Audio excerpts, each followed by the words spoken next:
Hello friends, स्वागत है आप सभी का हमारे यूट्यूब चैनल पर। मेरा नाम है कपूर यादव और आप देख रहे हैं हमारा YouTube channel Kapoor Yadav study. तो फ्रेंड्स, जैसा कि आप सबकी डिमांड रहती थी, क्वेरीज रहती थी कि सर वहां पर जाइए ग्राउंड लेवल पर क्या काम होता है, उसके बारे में आप जानना चाहते थे। तो आपकी ही डिमांड को लेकर के मैं आ गया हूं उन सब कर्मचारियों के पास जो ग्राउंड लेवल पे काम करते हैं। मैं अभी आपको दिखाऊंगा कि कैसा उनका रूटीन रहता है, क्या काम करते हैं वो लोग, और क्या क्या जो भी आपके क्वेश्चंस होते थे वो सारे क्वेश्चन का सलूशन आज होने वाला है। तो अगर चैनल पे अब तक नए हैं और चैनल को सब्सक्राइब नहीं किया है तो हमारे चैनल को सब्सक्राइब कर लें और बेल आइकन दबा लें, क्योंकि वीडियो आज की बहुत इन्फॉर्मेटिव होने वाली है। बहुत कुछ आप सीखने वाले हैं। तो हमारे साथ कई सारे यहाँ पर एम्प्लॉयमेंट हैं, आइए जानते हैं उनसे और पूछेंगे उनके काम के बारे में। तो हमारे साथ एक सर हैं, जुड़ चुके हैं, और उनसे हम पूछेंगे रूटीन क्या रहता है और कैसा क्या उनका शेड्यूल रहता है पूरा, उसके बारे में हम जानेंगे। तो सर, आपका स्वागत है हमारे चैनल पे। Thank you sir. आपका नाम क्या है? मेरा नाम अनुराग मुस्कान है और हम बिहार से रहने वाले हैं। आपका डिपार्टमेंट कौन सा है? हम लोग का जैसे इंजीनियरिंग डिपार्टमेंट में ट्रैक मेंटेनर 4 है, ठीक ना। तो इसमें काम वही सुबह 7:30 बजे रहता है, 7:30 बजे तक आना रहता है, फिर 7:30 बजे 12:30 बजे तक। जैसे ये 14 अप्रैल के बाद से और मतलब 14 अप्रैल तक, नवंबर से मिड नवंबर से लेके मिड अप्रैल तक 7:30 से 12:30 रहता है फर्स्ट मीटिंग। फिर 2 से 5 सेकेंड मीटिंग रहता है, बीच में 1.5 घंटे का लंच मिलते हैं। फिर 14 अप्रैल के बाद क्या होगा कि आपका जो है 6:30 से 11:30 रहेगा। फिर 11 से लंच हो जाता है, फिर 2 से लेके 3.5 घंटा का लंच हो जाता है, 2.5 घंटे का। फिर 1:30 से लेके उधर मतलब 2 से लेके 5 तक रहता है। और काम कोई खास रहता नहीं है इसमें हर वाला। अच्छा, मैं आपको बीच में रोकना इसलिए चाहूंगा क्योंकि बहुत सारे जो कैंडिडेट हैं वो ये कहते हैं कि ट्रैक मैन जो होता है बहुत हार्ड काम होता है, टफ होता है। क्या ऐसा सच में है क्या? ऐसा कुछ नहीं है, नॉर्मल है। अगर थोड़ा सा घर का काम कोई कर रहा है, गांव घर से थोड़ा बिलोंग कर रहा है, तो उसके लिए सरवाइव करना बहुत आसान रहता है। हम लोग भी आए थे तो शुरू में हम लोग की भी जुलाई की ज्वाइनिंग है। टफ लगा होगा हम लोग को शुरू के 1-2 महीने लगे थे कि बहुत हार्ड काम है, लेकिन ऐसा कुछ नहीं, नॉर्मली सब 2-2.5 घंटे का काम रहता है मुश्किल से, उससे ज़्यादा काम नहीं रहता। और महीने में ऐसा नहीं है कि पूरे महीने आपको काम करना है। महीने में मान लीजिए 1 सप्ताह थोड़ा हार्ड वर्क होता है, नहीं तो नॉर्मली काम चलता है। अब तो बहुत सारे काम ऐसा देखे कि ठेकेदार के आदमी करते हैं, हम लोग को तो बस उसके साथ छोड़ दिया जाता है।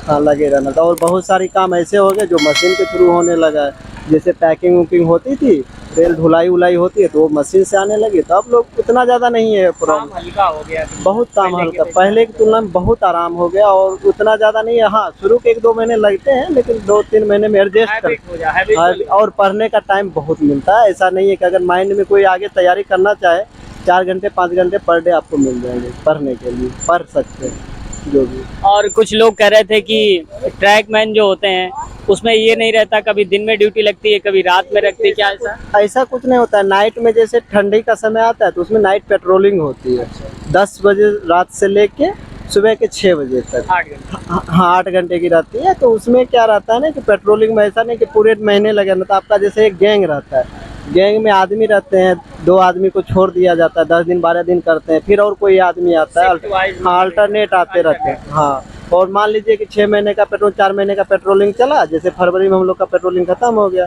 तो 2-3 बार लगते हैं, 10-10 12 दिन, उससे ज़्यादा नहीं लगते। और कुछ लोगों का मानना ये था कि जो पेट्रोलिंग होती है रात में, ये कैसे पता करें कि ट्रेन आ रही है, कहाँ से आ रही है, पता नहीं कहाँ से आ रहा है क्या? तो आपको सिग्नल रहती है, सिग्नल से पता चल जाता है। जैसे इधर देखिए ये रेड सिग्नल है तो इसका मतलब अभी गाड़ी नहीं आ रही है। अगर येलो हो जाएगी तो ये हो जाता है कि अब गाड़ी आने वाली है, ग्रीन होगा तो उससे हट जाना। जैसे येलो होता है आप हट जाइए ट्रैक पे। हम लोग तो उल्टा समझते थे कि रेड है तो मतलब गाड़ी आ रही है। नहीं नहीं, रेड में सिग्नल नहीं है, वहाँ गाड़ी अभी नहीं है, आप काम कर सकते हैं। अगर येलो हो गया तो ये संकेत मिलता है कि गाड़ी आने वाली है, अगर ग्रीन हो गया तो तत्काल हट जाइए, गाड़ी क्रॉस करेगी। ये कंफ्यूजन तो कम से कम आज हमारा दूर हो गया, जो बहुत दिनों का कंफ्यूजन था सर ने दूर कर दिया। और अगर हम बात करें कि आपकी ज्वाइनिंग कब की है? जुलाई 2023 की है मेरी। हाँ, नई ज्वाइनिंग है 2019। लेटेस्ट है एकदम, आपसे तो बहुत कुछ मिल सकता है मसाला पूछने के लिए। अभी करंट ही आए हैं, बस 6-7 महीने हुए हैं इसमें आने को। आपसे एक क्वेश्चन और करना चाहूँगा कि जो पेट्रोलिंग लगती है तो क्या ट्रेनिंग के पहले भी लग सकती है या? जो ट्रेनिंग कर चुका है सिर्फ वो पेट्रोलिंग कर सकता है, जो ट्रेनिंग नहीं किया है उसको पेट्रोलिंग पे नहीं लगाया जा सकता, क्योंकि उसको सेफ्टी के बारे में पता नहीं रहेगा और ये नहीं पता रहता है कि पेट्रोलिंग में करना क्या रहता है। वो ट्रेनिंग में हम लोग को बताया जाता है। बस ट्रेनिंग अगर हो चुकी है तो ही आपकी वहाँ पर तो ही आप पेट्रोलिंग में लग सकते हैं, उसके बाद अदरवाइज आपको नहीं लगाया जाएगा। अब मैं आपको थोड़ा तैयारी की तरफ ले चलूँगा, जो बैकग्राउंड था कि मतलब कैसे तैयारी हुई आपकी। तो आप बच्चों के बहुत सारे क्वेश्चंस रहते हैं, आप लोगों के भी रहते होंगे मन में कि आप पूछा करिए कि नॉर्मलाइज मार्क्स क्या थे, रॉ मार्क्स क्या थे, क्योंकि बहुत सारे बच्चे कमेंट भर भर देते हैं। तो मैं सर से अभी आपके सामने ही पूछ देता हूँ। सर आप अपना रॉ मार्क्स बता दीजिएगा। मेरा रॉ मार्क्स 69 था। 69। हाँ, और नॉर्मलाइजेशन ज़्यादा बढ़ा नहीं, 1.5 नंबर बढ़ा था, 70 के अप्रॉक्स में गया था। लेकिन ये रहता है कि जैसे प्रैक्टिस सेट बहुत किए थे, प्रैक्टिस सेट टेक्स्ट बुक वगैरह जो है उससे किया, और अब जो है सिंपल सा एनसीईआरटी लर्न कीजिए साइंस में, और अच्छे अच्छे सेट मारिए। जैसे टेक्स्ट बुक का सेट बहुत अच्छा रहता है, मैथ एस के झा सर से वो भी है, लेकिन हम टेक्स्ट बुक से ही प्रॉपर किए और एनसीईआरटी पूरा लर्न किए थे। एनसीईआरटी जैसे महेश कुमार बनवाल का आया था, तो उसका हम पूरा सार मतलब एनसीईआरटी का बुक फिजिक्स, केमिस्ट्री और बायो तीनों को बहुत अच्छे से पढ़े थे, बहुत बार रिपीट किए थे, और मैथ बनाते थे, प्रैक्टिस सेट करते थे। बस यही है। मतलब प्रैक्टिस का बहुत बड़ा महत्व रहता है, रोल रहता है। सबसे ज़्यादा रहता है आप कितना प्रैक्टिस। जैसे आप एक बार पूरा सिलेबस, पहले तो सिलेबस क्लियर कीजिए, आपको सिलेबस समझना पड़ेगा कि क्या पढ़ना है नहीं पढ़ना है। पूरा सिलेबस पढ़ लीजिए, और सिलेबस के अकॉर्डिंग एक बार जब खत्म हो जाए तो आप बार बार प्रैक्टिस सेट बहुत कीजिए। जितना प्रैक्टिस सेट कीजिएगा उतना बेनिफिट होगा आपको, और चांसेस बहुत ज़्यादा बढ़ेंगे। क्योंकि नॉर्मली लड़के 6 महीना 7 महीना पढ़ने के बाद आप जब भी सेट मारिएगा तो 55 से 60 के अप्रॉक्स आपका नंबर आने लगेगा रॉ मार्क्स। लेकिन उस 60 से प्लस करने में आपको 1 साल का समय लग जाता है। तो वही जब 60-65 हो जाए आपका रॉ मार्क्स, समझ लीजिए जॉब के नज़दीक हैं आप। मैं आपसे एक क्वेश्चन यहीं पर ये करना चाहूँगा, क्योंकि बहुत सारे बच्चे होते हैं जब प्रैक्टिस सेट लगाते हैं तो किसी प्रैक्टिस सेट में मान लो कि 50 ही मार्क्स बने, किसी किसी में 70 पहुँच गया, तो अलग अलग ऐसा होता है, तो डिमोटिवेट हो जाते हैं। तो नहीं नहीं, ऐसा कुछ नहीं। देखिए वो तो सेट पे डिपेंड करता है कि आपके सेट किस लेवल का है। जैसे हम लोग पुराने वाले 2018 वाले सेट मारते थे, उसमें चल जाता था। मेरा जब स्टार्टिंग में मारे तो 89 85 से प्लस ही रहता था, काट उठ के आता था, मतलब रॉ मार्क्स रहता था। वही सेट नया वाला जब सेट मारने लगे 2019 वाली जो वैकेंसी आई थी टेक्स्ट बुक में, डायरेक्ट वहाँ 90-95 से मेरा चला आया था 50-55 पे आ गया था। हम भी थोड़ा डिमोटिवेट हो गए, लेकिन फिर धीरे धीरे किए, उस लेवल से हम तैयारी किए, प्रैक्टिस सेट ज़्यादा किए, तो फिर नॉर्मल हो जाता है। वैसा कुछ नहीं रहता है। अरे टफ होगा तो सबके लिए होगा, इजी रहेगा सबके लिए थोड़ी ना ऐसा थोड़े ना कि रेलवे मेरे लिए इंडिविजुअल सेट बना रहा है। होगा तो नॉर्मलाइजेशन। हाँ, अगर ज़्यादा टफ सेट हुआ तो इस देखिए, अगर आपका बेस सही है, आपका सब चीज़ सही है, उधर चले क्या हो? थोड़ी सही है, तो फिर दिक्कत नहीं होता है। अरे टफ, देखिए टफ और नॉर्मल कुछ नहीं होता। आपका सेट है, आप सेट मार रहे हैं, उसमें अगर आप देख लीजिए कि आपका नंबर 60+ 5 अगर टफ में आ रहा है, तो आराम से ये रहिए कि हम जॉब के नज़दीक है, बस प्रैक्टिस सेट रेगुलर कीजिए। करते रहिए। हाँ, और जब एग्जाम के नज़दीक जाइए तो कम से कम 1 सेट 2 सेट मारिए, और उसका पूरा जो है उसको मतलब सॉल्यूशन उसका पूरा देखिए। तब क्या गलती हाँ, हो रही है? कहाँ गलती हुई है, कौन सी पोर्शन गलत मेरा ज़्यादा हो रहा है, उस चीज़ को ज़्यादा फोकस करना चाहिए आदमी को। बाकी तो अभी जॉब के मामले तो देख ही रहे, ग्रुप डी का पेपर अब ग्रुप डी का नहीं रहा है, बहुत टफ पेपर बनने लगा है इसका। नाम ग्रुप डी का है, लेकिन उसके लिए लेवल बहुत देखो। बहुत लेवल हाई हो गया है, खास करके साइंस और रीजनिंग और मैथ तीनों का लेवल बहुत अच्छा होने लगा है। तो सेट अब जब तक सेट नहीं मारिएगा, प्रैक्टिस नहीं कीजिएगा, रिवाइज नहीं कीजिएगा, तो फिर तब तक होने वाला नहीं। होने वाला नहीं है। मतलब कहने का, अगर तैयारी कर रहे हैं तो जी तोड़ करिए, क्योंकि मेहनत तो करनी पड़ेगी। कैंडिडेट बहुत ज़्यादा हैं, लाखों में कैंडिडेट हैं, देखा था 1 करोड़ से भी आगे निकल। 1.25 करोड़ फॉर्म भरे थे, 1,03,000 फॉर्म आया था, और 1,17,00,000 फॉर्म गिरे थे। हाँ। तो मान के ये चलिए कि ऐसा नहीं होता है कि मतलब आपका सिर्फ ये होता है। देखिए, अगर आपको जॉब लेनी है तो ये हमेशा ध्यान में रखिए कि कट ऑफ जितना भी जाता है उससे हमको 5 नंबर 8 नंबर 10 नंबर ज़्यादा लाना प्लस है। करके ही चलना। हाँ, अगर आप मान लीजिए कट ऑफ से 3 नंबर 4 नंबर ज़्यादा पीटी के लिए दौड़ रहे हैं, पीटी प्री में हुआ आपका रिजल्ट, तो फिर कोई मतलब नहीं बनता है। मेरे साथ के जो दोस्त वगैरह थे, वो सब का मतलब 3 नंबर 4 नंबर ज़्यादा था, वो लोग का मेरिट नहीं बना। मेरिट में आप छट जाइएगा, फिर उस जगह और ज़्यादा लड़का लोग डिमोटिवेट डिमोटिवेट हो जाता है। और हम लोग मतलब देखें, हम लोग का दोस्त ऐसा है जो 0 पॉइंट कुछ से छूटा हुआ है, बहुत फ्रस्ट्रेशन का शिकार हो रहा है। तो वो इसीलिए थोड़ा अगर पढ़ना है तो रगड़ के पढ़िए। और यहाँ आने के बाद भी बहुत ऑप्शन रहता है, ऐसा नहीं होता है कि मतलब यहाँ आने के बाद लगता है सारा चीज़ बंद हो गया, ऐसा कुछ नहीं होता। आप लोग भी देख लीजिए जो कहते और हैं ना ज़्यादा करके जो जान लीजिए रेलवे में डिपार्टमेंटल हो या किसी में भी हो, ज़्यादा करके यहाँ से लड़का और अच्छे अच्छे पोस्ट पे जाता है, क्योंकि उसको लगता है कि यहाँ थोड़ा ज़्यादा हार्ड वर्क है, और यहाँ से कि यहाँ जाने से के बाद निकलना चाहते हाँ निकलना चाहता है, और वो पढ़ता भी है। इसलिए हम लोग जैसे नॉर्मल है, यहाँ से जाते हैं 5 बजे चल जाते हैं रूम पे, 6 बजे पहुँचे, 6 बजे से 12 बजे तक मेरे पास टाइम रहता है। उसमें 1-2 घंटा मान लीजिए खाना पीना रहता है। 2-3 लड़के हैं, साथ 3 घंटे तो निकल ही गए। 2-3 लड़के साथ में रहिएगा तो नॉर्मली 4 घंटे पर डे आपको मिल जाएगा पढ़ने के लिए, और बीच में जैसे लंच का टाइम मिल जाता है 2.5-3 घंटे गर्मी में, ठंड में 2 घंटे मिल जाते हैं, 1.5 घंटे मिल जाते हैं। तो अगर उसमें चाहता है तो यहाँ भी रह के जैसे स्टेशन पे काम चलता है तो सेट उट कुछ कर सकता है, थोड़ा सा रिवाइज कर सकता क्योंकि है। जब थोड़ा बहुत पैसा आने लगता है तो जो बैकग्राउंड नहीं का देख, बेरोजगारी है हाँ वो वो खत्म हो सबसे बड़ा होता है मेंटलिटी प्रेशर। हाँ, पैसा जब आपके पास हाँ। आने लगेगा, अकाउंट पे आने लगेगा, फिर टेंशन नहीं रहता, चलो भाई कुछ भी हुआ।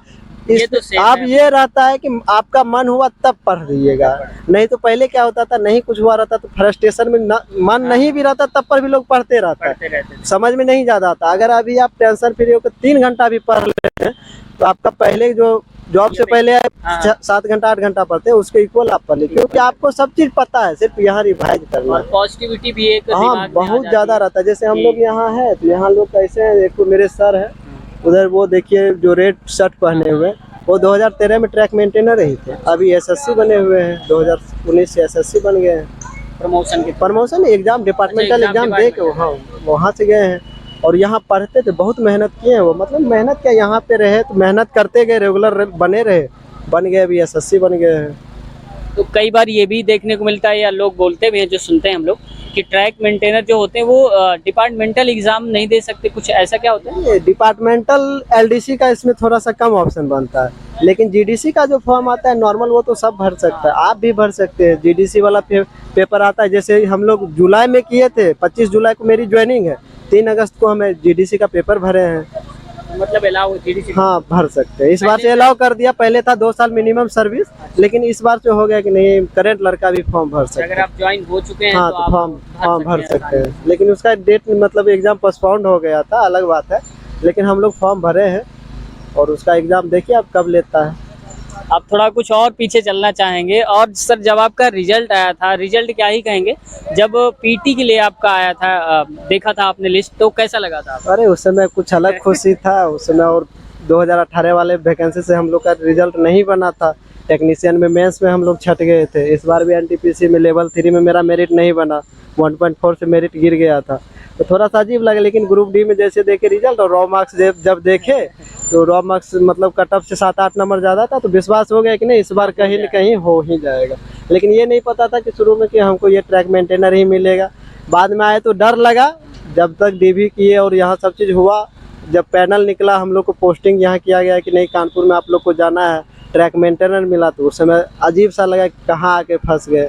फिर यहाँ आए, 1-2 महीने रहे, सीनियर सब जो थे पहले वाले वो सबसे मिले और खुद काम देखे तो लग गया कि उतना भी टफ नहीं है। जितना हम लोग हाँ, जितना सुनते थे, जितना डराते थे आदमी, उतना ऐसा टफ कुछ नहीं नहीं है, ऐसा नहीं, नॉर्मली है। ग्राउंड लेवल पे हम सब और यहाँ जितना भी देख लिए हैं कि जो भी टफ काम होता है अब ठेकेदार के आदमी करने लगे हैं, बहुत काम ठेकेदार के आदमी का मतलब कि प्राइवेट लोग। हाँ प्राइवेट के आदमी आते हैं और हम लोग उसके पीछे रहते हैं। जैसे हम लोग को वेल्डिंग के टीम में हो गया, लोहार के साथ हो गया, यही रंगूंग का काम हो गया, यही सब काम छोटे मोटे काम होता है, गेज फेस वगैरह बनाना रहता है। पहले जैसा टफ उतना काम रहा नहीं है।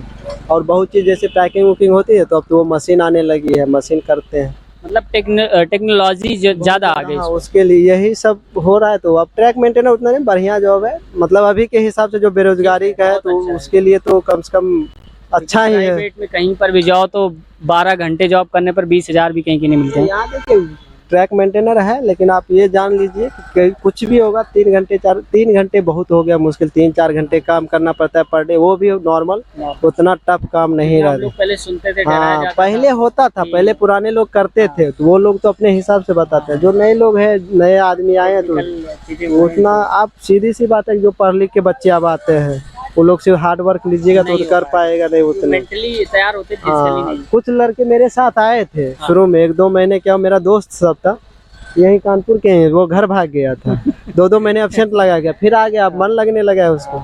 सैलरी के बारे में अगर आप थोड़ा चलते चलते बता दें कि स्टार्टिंग में क्या कुछ रहने वाली है। देखिए स्टार्टिंग में अगर जैसे हम लोग अभी आए हैं तो स्टार्टिंग में हम लोग को सारे एनपीएस नहीं कट रहा है, एनपीएस अगर कट जाए तो उसके 31,000 के अप्रॉक्स आपके इन हैंड आएंगे। अब फिर इस जनवरी से हो सकता है हम लोग का, मतलब हर साल ये जान लीजिए 2,000-2,500 रुपये आपका पेमेंट बढ़ेगा। अभी स्टार्टिंग आइएगा तो 35-36,000 रुपये मिलेगा, 35,000 मिल जाएंगे ट्रैक मेंटेनर, ये जनवरी। ठीक ठाक है। हाँ सैलरी सही है, सैलरी दिक्कत नहीं है, सैलरी जीने लायक सही है, ग्रुप डी लायक सही है, नाम के हिसाब से ज्यादा ही है। हाँ इससे और स्टेट गवर्नमेंट में अगर आप ग्रुप डी के पोस्ट पे जाते तो इतना रुपया आपको नहीं देगा और इतना फैसिलिटी भी नहीं मिलेगा। जैसे मेडिकल का सुविधा देता है, पास मिल जाता है, पीटीओ पास मिल जाता है, आने जाने की सुविधा मिल जाती है, ये सब जैसे आप HRA अगर कटाइए तो यहाँ पे HRA मिलता है हम लोग को, हाउस रेंट अलाउंस, वो सब रूम मिल जाता है।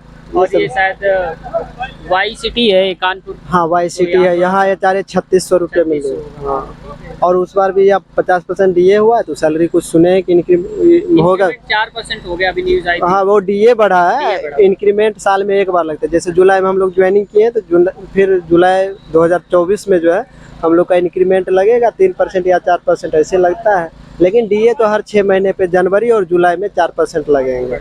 मतलब ओवरऑल मान के चलिए 4, 8, 3, 11% आपका सैलरी बढ़ेगा हर साल, जितना बेसिक पे रहता है। बेसिक का पड़ता है, हाँ। का 4% जितना। हाँ उतना भी मतलब आपका लगभग मान के चलिए कि 2500 के आसपास आपका सैलरी हर साल बढ़ेगा। तो हमारे कैंडिडेट को आप चलते चलते क्या कुछ कहना चाहेंगे या संदेश देना चाहेंगे कुछ, तो आप बता सकते बस हैं। हम यही बोलेंगे कि अभी के दौर में जॉब लेना बहुत ज़रूरी है, क्योंकि बेरोजगारी जिस स्तर का है, बस मेहनत कीजिए भरपूर, प्रैक्टिस सेट कीजिए, इधर उधर कहीं दिमाग मत लगाइए, कोई क्या बोल रहा है नहीं बोल रहा है उस पर ज़्यादा ध्यान मत भटकाइए। लेट सेट हो एग्ज़ाम हो, अगर लगे हैं तो लगे रहिए, छोड़िए मत, बीच में गैप मत कीजिए। अगर आप 4 घंटा पर डे पढ़ते, ज़्यादा नहीं बोलेंगे 10 घंटा 8 घंटा पढ़िए, आप 4 घंटा 5 घंटा ही पढ़ते, रेगुलर पढ़िए, क्योंकि रेगुलर पढ़ने से ही रिजल्ट बनता है। आप मान लेते हैं कि 1 महीना 8 घंटा 10 घंटा पढ़े, फिर 15 दिन बीच में छोड़ देते, कोई फायदा नहीं होता है। 5-5 घंटा ही पढ़िए, लेकिन रेगुलर पढ़िए। और एग्ज़ाम जब नज़दीक हो कम से कम 1 महीना पहले प्रैक्टिस सेट बहुत कीजिए। बहुत ज़्यादा। हाँ, अगर अभी जैसे मान लीजिए एग्ज़ाम नहीं है, अभी टेक्नीशियन का फॉर्म आया है, तो आप फॉर्म एग्ज़ाम दीजिए, जो भी सेट तैयारी करना है तैयारी कीजिए, पढ़िए। सप्ताह में कम से कम 1 सेट मारते जाइए। 7 सेट मारने का अगर आपको आदत लग गया तो समझ लीजिए आप जॉब के नज़दीक बहुत। हाँ, सेट मारने, बस यही कहेंगे, सेट मारते रहिए और उसका डिस्कशन पूरा कीजिए। सेट अगर मारे तो ये नहीं कि सेट मार दिए छोड़ दिए, ठीक है। अगर हाँ, अगर मान लीजिए कि मॉर्निंग में आप सेट मारे हैं तो कम से कम इवनिंग में उस पूरे सेट को एक बार देख लीजिए, कहाँ गलती हुआ है, क्या गलती हुआ है, और जो अच्छे अच्छे क्वेश्चन है उसको कॉपी में नोट्स बना लीजिए, वो बार बार रिवाइज कीजिए। हाँ, रिवाइज करते रहिए, वही सब सेट आता है और कुछ नहीं। और खास करके साइंस और मैथ रीजनिंग, ये 3 चीज़ ऐसा है ना कि बार बार रिपीट होता है। इस बार देखा गया 2019 वाली वैकेंसी जो 22 में हुआ था, इसमें साइंस बहुत डीपली बहुत डीप में। और ये चीज़ जो है आप NCERT लर्न कीजिए। आदमी बोलता है कि कहाँ से आता है क्वेश्चन, कहाँ से आता है, आप NCERT पढ़िए। NCERT आप जितनी बार पढ़िएगा सारा क्वेश्चन NCERT से आया और कहीं से नहीं आया। क्योंकि ये पता हमको भी नहीं था, हम एक महीने जब बचा था एग्जाम का, तो एक तो मेरे भैया थे, वो बोले तुम NCERT पढ़ो, और ये महेश कुमार बनवाल वाला बोले थे। बाकी जो SK झा सर वगैरह का या सेट उट में जो नॉमिकल वगैरह मिलता था वो सब हम मारते थे। लेकिन जब NCERT ये पढ़ने लगे, 2-3 महीने हम पढ़े इसको, महेश कुमार बनवाल को, जब तक एग्जाम नहीं हुई तब तक इसको हम पढ़ते रहे, और ये हमको बहुत बेनिफिट किया। कुछ लोग लूसेंट की भी सजेस्ट करते हैं, वो सेंट देखिए हम कभी पढ़े नहीं हैं। सब दिन हम पढ़े, जो भी थ्योरेटिकल बुक था वही पढ़े, और साइंस का तो NCERT पढ़े, या फिर SK झा सर का बुक था वो भी पढ़े हैं। लेकिन उससे ज़्यादा हमको बेनिफिट मिला इसमें महेश कुमार बनवाल से। नॉमरिकल में उससे SK झा सर के बुक से मिला है, लेकिन थ्योरी में हमको ये महेश कुमार बनवाल का ही बुक अच्छा लगा है। और क्या बोले, बस यही कहेंगे कि तैयारी कीजिए, जम के कीजिए, क्योंकि मौका बार बार नहीं आता है। रेलवे का जो स्थिति है, आने वाले दिनों में यही मान के चलिए कि ये ट्रैक मेंटेनर का बहुत सारा पोस्ट है। हम लोग के साथ में जो लड़कियां सब आई थी ट्रैक मेंटेनर में, वो सब दूसरे डिपार्टमेंट में लोग को शिफ्ट किया जा रहा है, ऐसा भी हो रहा है। और ऑप्शन भी दिया जा रहा है कि जो 10 साल सर्विस कर लिया वो दूसरे डिपार्टमेंट में जा सकते हैं, फॉर्म भर के। मतलब पहले के अपेक्षा काफी कुछ ठीक है। हाँ, बहुत कुछ है, ऐसा नहीं है कि ट्रैक मेंटेनर है तो खराब है। जॉब है जिससे रोजी रोटी चलती है, इसको खराब नहीं कहा जाता। और ठीक ठाक अभी के दौर में हाँ सही है, 36-37 सर्वाइव कर सकते हो आराम से। मतलब यही जान लीजिए कि मान लीजिए 35-36 हज़ार रुपये आपका सैलरी यहाँ है। नाइट वीट लग फिक्स भी है। हाँ, नाइट वीट लगता है, उसका अलग से एक्स्ट्रा मिलता है, ये मिलता है, ये सब कुल मिला के लगभग 40 हज़ार के अप्रॉक्स चल ही जाता है। तो बहुत अच्छा लगा सर से बात करके, और हमारी शुभकामनाएं हैं आप सब की तरफ से, सर आगे तरक्की करें और बहुत जल्दी प्रमोशन लें और अगली एक नई पोस्ट पे पहुंचे। बहुत बहुत धन्यवाद सर आपका। Thank you sir, thank you. तो कैसी लगी गाइस वीडियोस? अगर वीडियो आपको पसंद आई हो, चैनल पर नए हैं और अब तक सब्सक्राइब नहीं किया चैनल को, तो चैनल को सब्सक्राइब कर लें और बेल आइकन दबाकर हमारे चैनल से जुड़ जाएं, जैसे कि ऐसी वीडियोस की नोटिफिकेशन आपको टाइम टाइम से मिलती रहें। और हाँ, कोई क्वेश्चन है, कुछ पूछना चाहते हैं तो कमेंट सेक्शन में आप ज़रूर बताएं। इसको कमेंट करके हम उसको भी क्वेरी करने की पूरी कोशिश करेंगे और उसको हम लेंगे, और आपके क्वेश्चन जो भी होंगे सारे के सारे आप कमेंट बॉक्स में लिखिए, उस पर हम ध्यान देंगे। तो थैंक यू, मिलते हैं नए वीडियो में, टेक केयर, बाय बाय।